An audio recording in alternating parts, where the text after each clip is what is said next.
Welcome to Leave Us Alone, the podcast that champions individual freedom and limited government.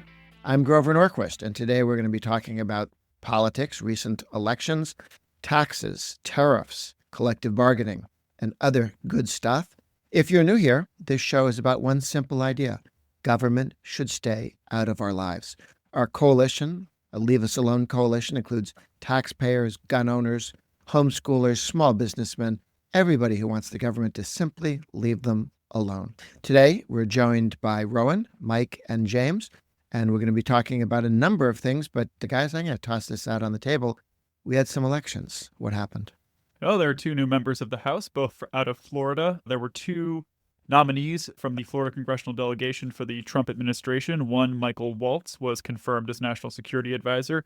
The other, Matt Gaetz, as you like to say, Grover had too many girlfriends, so he did not make his nomination as Attorney General, and instead we have the lovely and talented Pam Bondi, also out of Florida, but not a member of Congress. Either way, both of those seats were vacant, so there were special elections to fill them. We had Jimmy Patronis win the Panhandle seat in the Pensacola area that had been Matt Gaetz's, and we had Randy Fine, our newest pledge signer for the Taxpayer Protection Pledge, win Michael Waltz's district, formerly that of Governor Ron DeSantis, actually, which is in Eastern Florida, around the Villages and sort of just north of the Space Coast, I guess. I'm not quite sure what you would call that area, but And I know the Villages isn't it. Patronis was the treasurer or He was the comptroller? He was the chief financial officer of Florida, That's which is a unique position they have, but it's the equivalent of their. And he was a pledge taker and somebody I've worked with a lot in Florida, so a good friend of taxpayers there. A nice pickup on as they move forward. There was a lot of talk. Florida. Yeah, I was going to say there was a lot of talk that the Dems were really mobilizing and, we're going to lose these deep red seats, but everybody trusted the process. Randy signed the pledge, and the election came out favorably for both of them. And I think coming out with about 15 and 20-point margins, I think, respectfully. And, I think important here in D.C. gives House Republicans a little bit more breathing room, although they still have a tight majority. I think we've now moved the vote margin to Republicans can now afford to lose 3 Republican votes on any vote and still pass a bill. So still tight, but slightly more breathing room for Speaker Johnson and House. Well, the last time we had a fight, there were 2 problem people at the end. The president had to make phone calls, a lot of meetings, and we could only afford to lose 1. There were 3 that were misbehaving or thinking about it. We could have just moved on without all that drama if we didn't need the extra 2 guys there. So the difference between 1 and 3 vote margin is a bigger deal than you might think. And these races were a little bit tighter considering how red the districts are, but I think it's fair to say that in the special elections, normal rules don't really apply, so it's not the best indicator here. But I think most importantly, Democrats thought this could be an early victory for them, and that was simply not the case and still lost by double-digit margins. And then there was one other House member who was tapped for the Trump administration, Elise Stefanik, who was his nominee for the ambassador to the United Nations. That nomination has been withdrawn, so she will be remaining in the House for the foreseeable future. A lot of that seemed to have to do with the governor of New York, Kathy Hochul, not wanting to play ball fairly on when she was going to schedule the special election. The governor of each state obviously has different level of discretion about when to schedule it. It seemed like the governor of New York wanted to use as liberal a reading of her discretion as possible to delay that election as long as possible once the vacancy was created. So just decided not to create the vacancy, secured our 3-vote margin, and ready to proceed with the one big, beautiful bill that has been in progress for a while. And some credit there to Elise Stefanik, too, for being a team player that helped protect the House majority.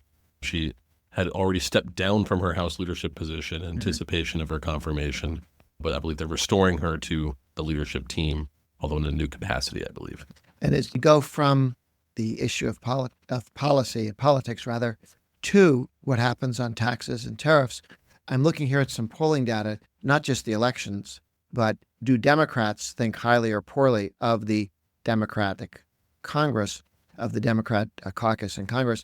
40% of Democrats approve of the Democrats in Congress and their behavior, 49%. So they're upside down. They're underwater in Democrats being happy with the Democratic House leadership and just membership of the Democratic Party. So Now, not too long ago, it was 75% approval of the Democrats in the House. So that is a collapse worthy of some note as we move forward.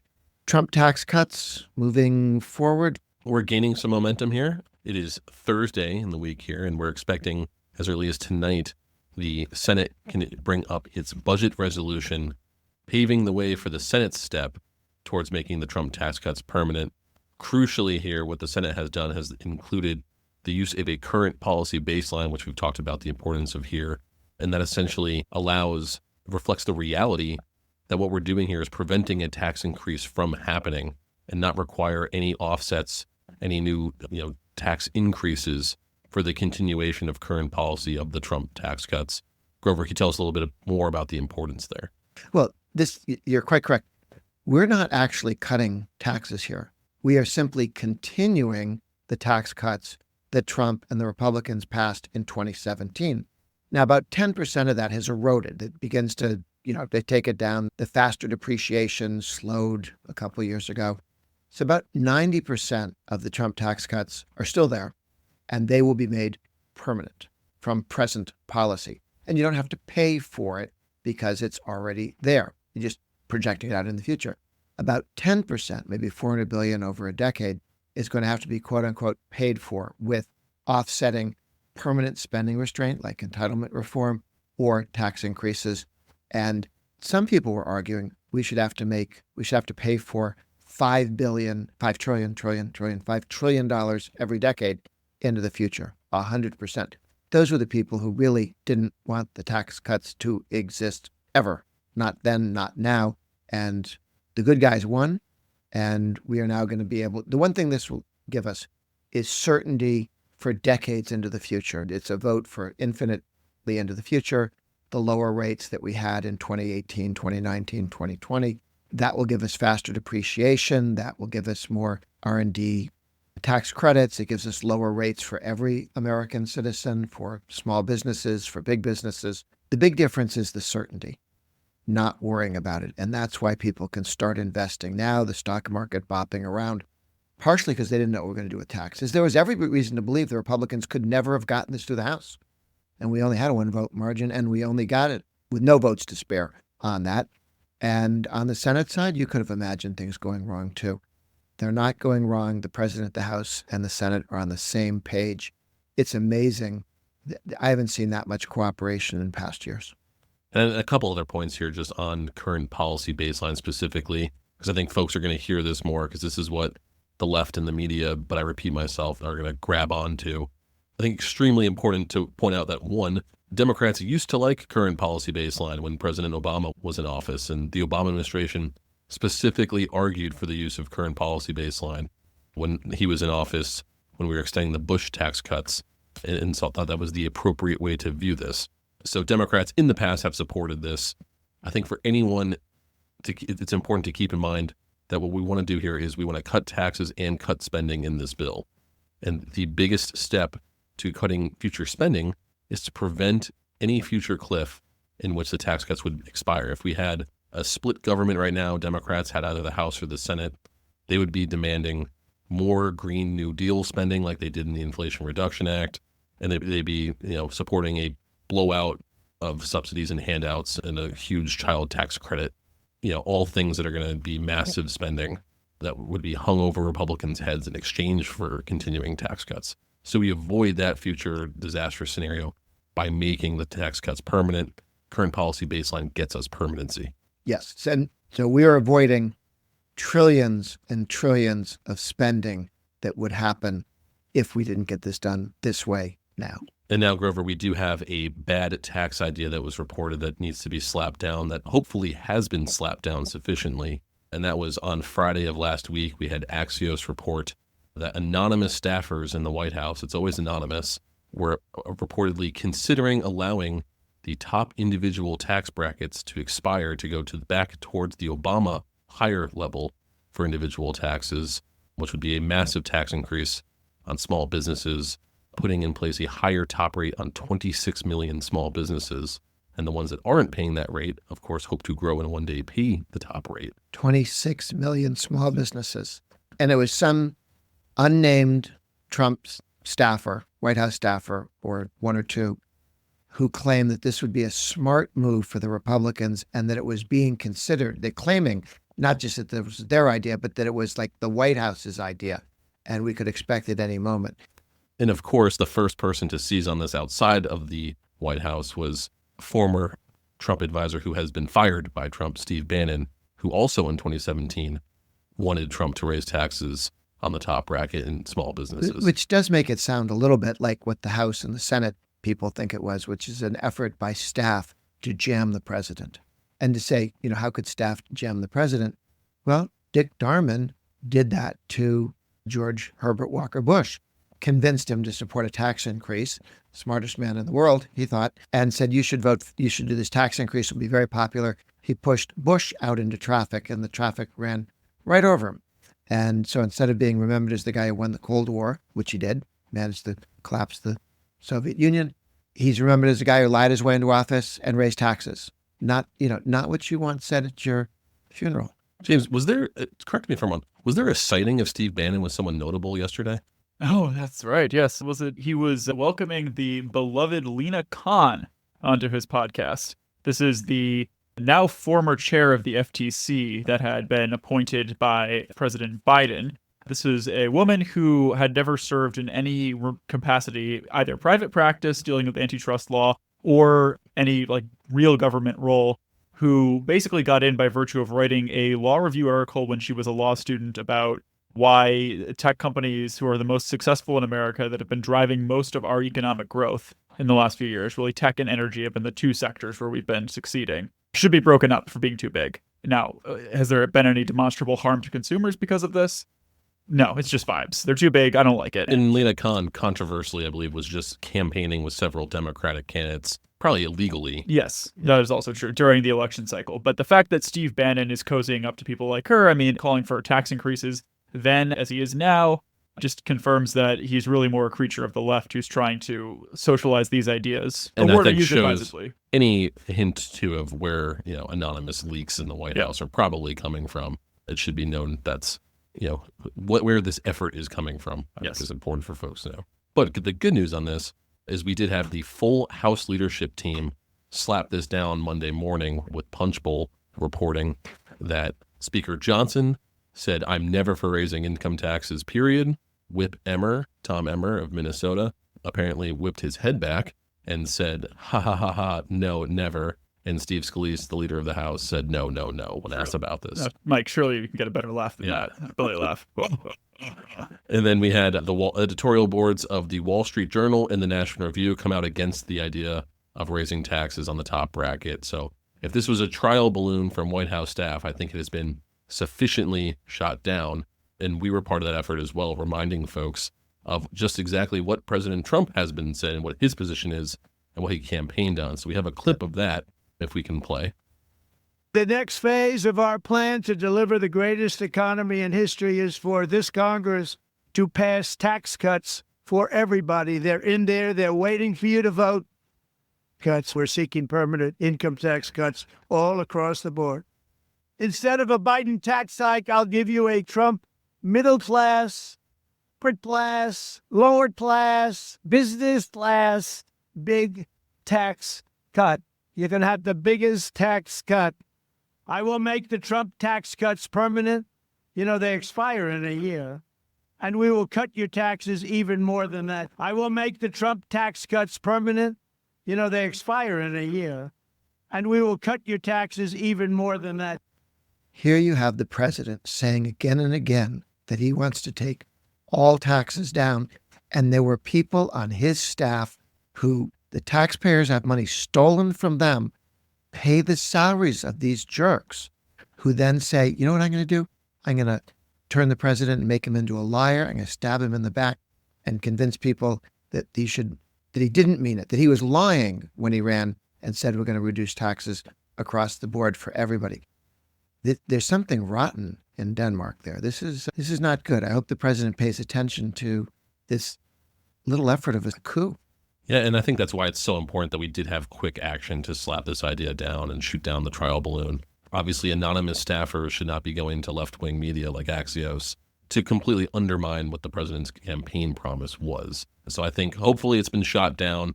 I think any idea that Trump isn't going to be the largest tax-cutting president we've had is ridiculous, and obviously something I don't think the president's going to raise taxes on small businesses. And one last thing on this. One thing that Tom Emmer and Mike Johnson and Donald Trump have in common that this anonymous source does not, they all won elections in November of 2024. If you did not win an election and you're a staffer, it is not your place to be doing this sort of thing, especially when you work for an administration that has made a priority out of getting rid of unelected bureaucrats and restraining their power over the American people. Good point. Good point. Next, collective bargaining. Unions in the federal government.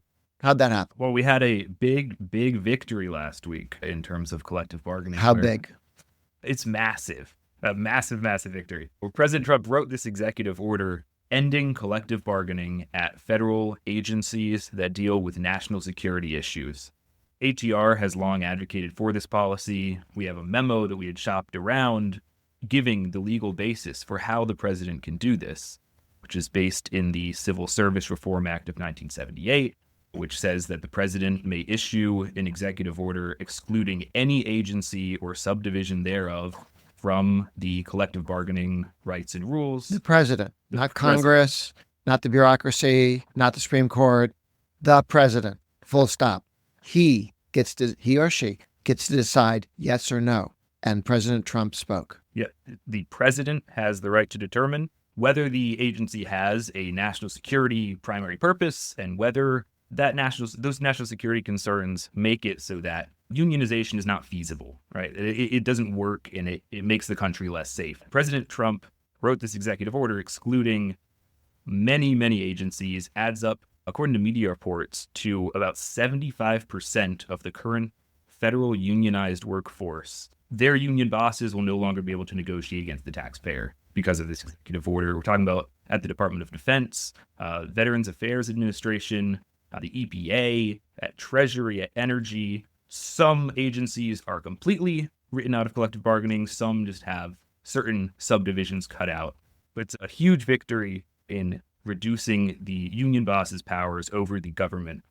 So a few weeks before this, we had the TSA's union lost its collective bargaining abilities as well. And in that report from the Department of Homeland Security, they revealed that 200 TSA employees were working full-time on behalf of the union while earning their salary from the taxpayers and doing no work to actually screen people at airports or anything of the sort. It's a complete waste of taxpayer money. There is legislation that's been proposed to roll back that ability of unions to pay workers to work for that, or to make the government pay workers to work for the union. The Protecting Taxpayers Wallets Act by Senator Ernst and Representative Scott Perry would make the unions pay back the government for those hours and any government resources they use to recover those taxpayer funds. That sounds like progress. Absolutely. We're hoping it can get passed, could possibly get stuck into a reconciliation or passed independently in the future. But to be clear, no legislation needs to pass to end the unionization of these workers and the government's requirement that they negotiate with them on anything. That's done and over. What you're talking about is a separate subject of banning them from, if they exist as unions, ever getting pay. Yes, that's correct. The unions that deal with the national security issues, their collective bargaining abilities have been vanquished by this executive order that's already gone. But that should, if they can't bargain collectively, the only way they get to steal taxpayer money and have the taxpayers give it to the union bosses is to negotiate that. So did we not win both when we won the one? Well, for those national security agencies, we absolutely did. Oh, however, not there's still another 25% 25% of those unionized workers. Their union bosses can Good take point. money from them, can take money from the government and support their union activities at our expense. Okay. And I would argue the IRS advertises when you go to work for the IRS, we're the only thing that stands between America and barbarism. And if it wasn't for us and the IRS taking everybody's money and having national security and police, nothing would work. So they claim to be all about national defense in their advertisements to come and work for them. So I think that we should include them in the future in national security important department and ban unions at the IRS. Well, and if I may ask a quick question, Rowan, why don't you explain to the folks exactly why collective bargaining for government unions is so bad? Well, the central point of why it's bad is because who is the union negotiating against? Who are the union bosses trying to fight against? It's the taxpayers. At the end of the day, the government is supposedly representing the American people and the taxpayers. It's our money that's taken to, right now, fund public unions. And through all the negotiations, the unions are collectively bargaining against us, against you, the listener. And do you think the government does a good job representing our interests in these negotiations? Not always, I would say. Quite often, no, they don't.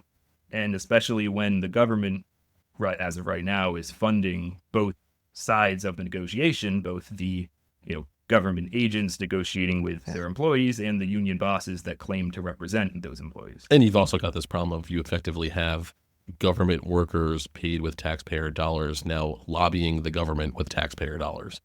Against the taxpayers' Against interest. the taxpayers' interest. Yeah. Exactly. We're paying for our own demise. I love it. Fantastic. Overdraft fees? Oh, yes. So we talked a little bit in the last couple of episodes about overdraft fees. There have been some efforts to impose price controls. The Consumer Financial Protection Bureau, which is a creation of the Dodd-Frank bill that has been dogging us for the last 15 years or so, created this office. And on the last minute in December, they issued a midnight rule capping most overdraft fees at $5 for overdrafts at banks. And there have been a number of efforts to combat this. We were happy to lead a coalition letter, and we've published a number of blog posts about why they are bad. The Senate last week passed a CRA, that's a resolution of disapproval that enables Congress to overturn a rule that has been promulgated as long as it's within 60 legislative days of the passage of the rule. Don't need to get into all the procedural ins and outs of that, but the Senate and the House both have to vote in favor, and the president has to sign it. This president will sign it.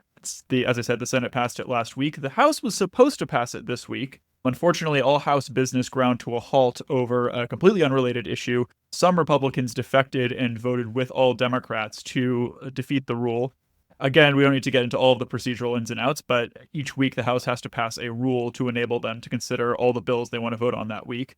This one was brought down because there was a dispute over whether proxy voting should be restored for certain members of Congress. What was the name of the lead Republican who bucked the rest of the party and destroyed an entire week of work getting done for her own fantasy land? That would be Tampa's own Anna Paulina Luna, who, by the way, is also the co-sponsor of a bill to impose price controls on interchange fees. Price control? I'm sorry, price controls on interest rates, so even worse, with, I believe AOC is the other sponsor, but it's the Bernie Sanders, Josh Hawley bill in the Senate. So in addition to co-sponsoring that legislation, she is also ostensibly over proxy voting, which is when members get to vote without showing up to work, which is something that Pelosi adopted when Democrats were in the majority during the COVID pandemic. In practice, that meant that there were many members who were literally just doing media hits, right, talking to the press outside of the room when they should have been in the room voting and representing their constituents. And to remind people, too, that this led to the situation in which we had members who were out sick using proxy voting while really out, on boating trips. Yeah. Or even worse, probably having members who were in the building but not showing up for votes and just voting by proxy. In the building, voting by proxy because they'd rather be on TV than do their job and represent their constituents. There was also the infamous case of the guy from Hawaii who was an airline pilot, and he was flying airplanes. He was working full time, drawing his salary, and then also drawing a taxpayer salary, but voting by proxy by delegating someone else to do it for him. David Schrone lives in the Maryland suburbs. He lives not 20 miles from where we're sitting right now. He represents one of the districts adjacent to Washington, D.C., and he voted by proxy more than 30 times, I believe. It may have been even higher than that. And the key point here of the opposition to this from Speaker Johnson and the vast majority of House Republicans is, what is the limiting principle here if you allow voting for proxy? If you let it, for one thing, not even really a slippery slope, but you can see how quickly it'll be abused. And you know that Democrats, the first time they're in power, are going to push the boundaries on this. Yeah, absolutely. And so that's what the dispute was ostensibly over, but Anna Paulina Luna has now not only co-sponsored the terrible bill on credit cards, she has now also delayed a key vote to overturn this price control on overdraft fees. And just to quickly explain, as we have in the last couple of episodes, overdrafts are when you don't have money in your bank account and the bank basically extends you an emergency line of credit by letting you overdraw your account so you can make your rent or you can pay whatever you have to, hopefully getting the money back quickly. But they can't just let people do that willy-nilly. So there's a fee for doing so, much like an interest payment. It's not quite a loan because it's a different type of financial product. But at the end of the day, I mean, they have to indemnify themselves against losing the money entirely if you never pay it back. And they have to impose some sort of moral hazard on you for, for taking out money you don't have. And this is perfectly reasonable because if they don't do that, well, then they'll just either have to drain the savings of the people who do not overdraw their accounts to subsidize the people who do, or more likely they just won't offer them at all. And so many people who are cash strapped will not have an emergency line of credit that they can easily repay with a bank with which they have a relationship. And instead, they'll probably turn to loan sharks or something like that. So it's going to push people into the black market if you impose a price control and create a shortage on overdrafts. So anyway, hopefully this will pass in the near future, but Grover, you sent a letter to the House that everybody received encouraging them to swiftly pass this as the Senate has. We have a blog post on atr.org. The Senate has passed the CRA on overdraft fees. The House should follow suit. And if you're enjoying the conversation, please take a moment to rate and review Leave Us Alone on your favorite podcast platform. We promise we will not charge you any overdraft fees because it helps us reach more listeners who care about freedom. And don't forget to share this episode with friends who value liberty. Now, back to the discussion. So, Grover, we've gotten a little bit more detail on what no tax for tips might look like and some of the problems to avoid in drafting. We had a Wall Street Journal piece over the weekend making the case that independent contractors have to be included as part of no free tips. So these are things, like Uber drivers, if anyone's getting food deliveries, hair salon owners, or hairstylists who will typically rent out a booth in a salon are usually independent contractors. Lots of professions in which people would be surprised if they were not part of tax-free tips, no tax on tips. Grover, what are your thoughts on including independent contractors in this? Well, it's particularly important to do so. One of the things that's in the background here is that organized labor, the labor union bosses, have been going around trying to outlaw tips. They want to push up the minimum wage and then say no tips at all. And the reason is they don't like workers, people who, bartenders, waiters, waitresses, Uber drivers, who do a really good job and get paid more because of tips, and some people who don't do a very good job don't get paid as much because of tips. The union's position is we need to treat everyone like as if they were robots, okay? There's no difference between them. They all get paid the same amount of money, whether they're any good or not. And of course, in personal service industries, it makes all the difference in the world how somebody treats a customer, or whether they get something to your door quickly when you're ordering dinner. People will tip for really good service.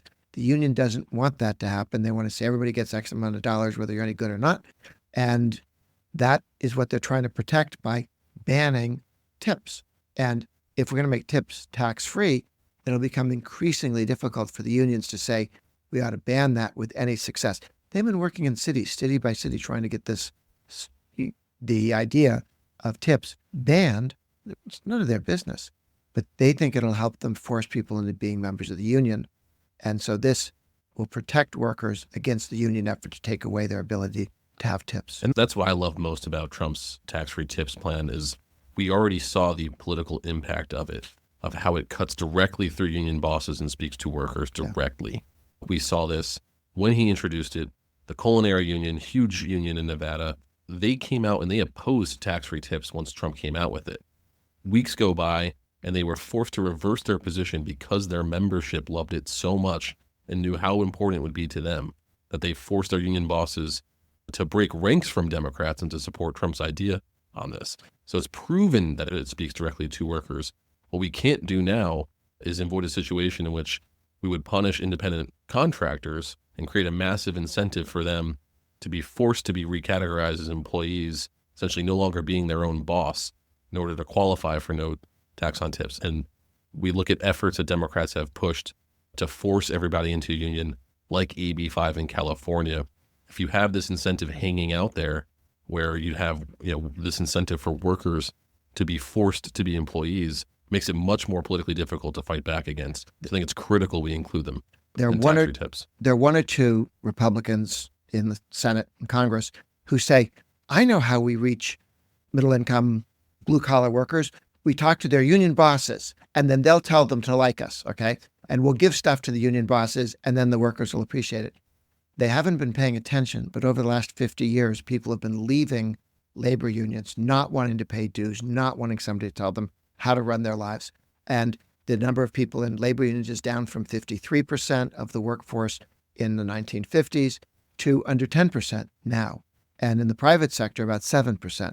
So why in the world would these idiot Republican senators go, I know how to talk to workers. Don't talk to workers. Talk to the union bosses. How insulting. How insulting. How foolish. Now, union bosses are more likely to write you a check. And maybe that has something to do with it. But it really is bad, bad, bad news. And the good news is, as you were saying, the no tax on tips was Trump to workers. And then while the union bosses were against it, and still are against it, they had to at least say they were for it.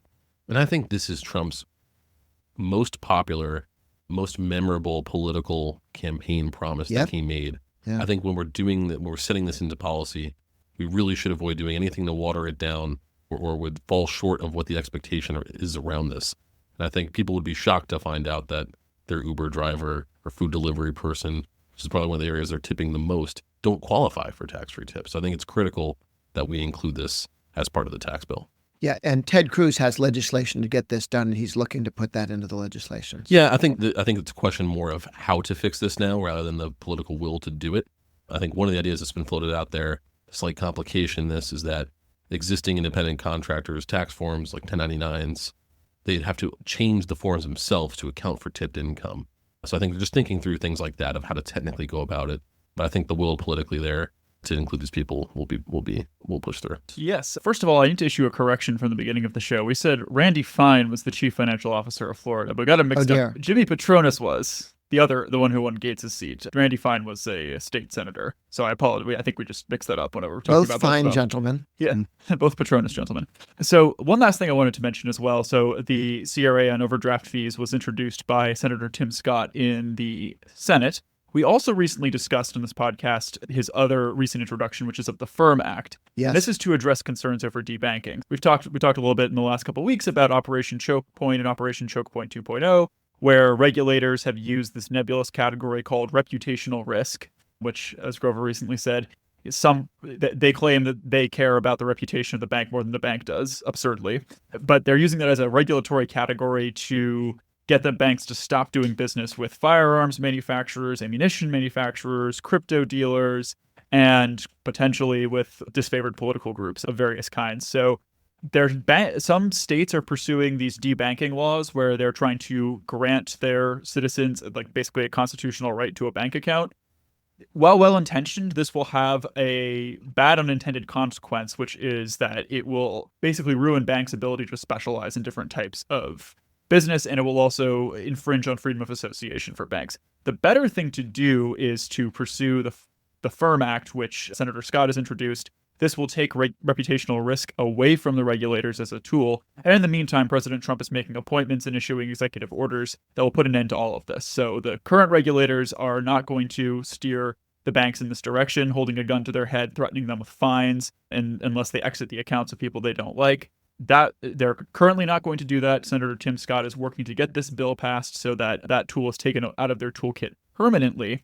What states can do in the meantime is just support Congress. States don't want to be passing bills that infringe on freedom of association, and they certainly don't want to be passing bills that will then be preempted by federal law in some way that they might have to go back and fix later. So I want to give a shout out to a state senator in Texas. We've been working at the state level on this, and hopefully Texas will be a model for the nation as it has been in so many other things. But State Senator Tan Parker introduced a resolution praising the Firm Act and the work of the Trump administration on this, and calling upon Congress and the Texas congressional delegation, and hopefully it'll pass and they'll see it, to support this effort. And if we can get more states to do that, we can get more members of Congress on board with this effort and restore financial freedom to the American people. And Grover, one last light item to touch on. While I would not say we're entirely motivated by political vendettas here at ATR, we do like to see our enemies fail. And that this week, since our last podcast, we had the resignation of Postmaster General Louis DeJoy, who we consider to be a turncoat against President Trump, someone who was brought in to lower costs at the post office and reform the place, but after Trump left office, had completely switched towards supporting the Biden agenda, essentially unionizing the workforce and moving forward with things like electric vehicle, trucks and bragging about it. Rowan, can you fill in a little more detail about the work of Louis DeJoy and why people should be happy he has been forced out at the Postal Service? Absolutely. As you said, Louis DeJoy came into his position under President Trump, selected by the Postal Board of Governors that had been appointed by President Trump. And DeJoy had promised to bring financial stability back to the USPS. Unfortunately, after his 5 years there, 4.5 or so, things have only gotten worse. The Postal Service reported a $9.5 billion loss in 2024, even though it had been predicted to only lose $8 billion that year. So it did even worse than the terrible predictions. And that's up from a $6.5 billion loss in 2023. So things are only getting worse. This is in part because DeJoy, to keep his job during the Biden administration, decided to fully embrace the postal unions, even being caught on tape talking about how he wants to insource everything at USPS to their 100% unionized workforce. I believe his quote was, to the Postal Service Union, "Comrades, how come you're not celebrating me?" As reported by a friend of the show, Washington reporters Matt Foldy, caught on video was Louis DeJoy saying that. Probably the low point of a low tenure as Postmaster General. So we're glad to see him go. Remember when the Democrats were freaking out because he was going to steal the election for Trump in 2020? Because I remember that. Yes, that's right. I have not spent a more painful half hour, 40 minutes than the one listening to him explain how he was going to build up a government-run post office and all the money he was going to spend at it, and he was going to use the law to stop other people from competing with him. I thought he was French or something. It was ridiculous. Certainly not a friend of the taxpayer. No, complete contempt for taxpayers. This was his plaything. So no ode to DeJoy, Rowan? Yeah, everyone should go read Owen's post, which has, I think, one of the top 5 all-time ATR blog post titles, which is No Ode to DeJoy. Very good. Okay, well, that's it for today's episode of Leave Us Alone.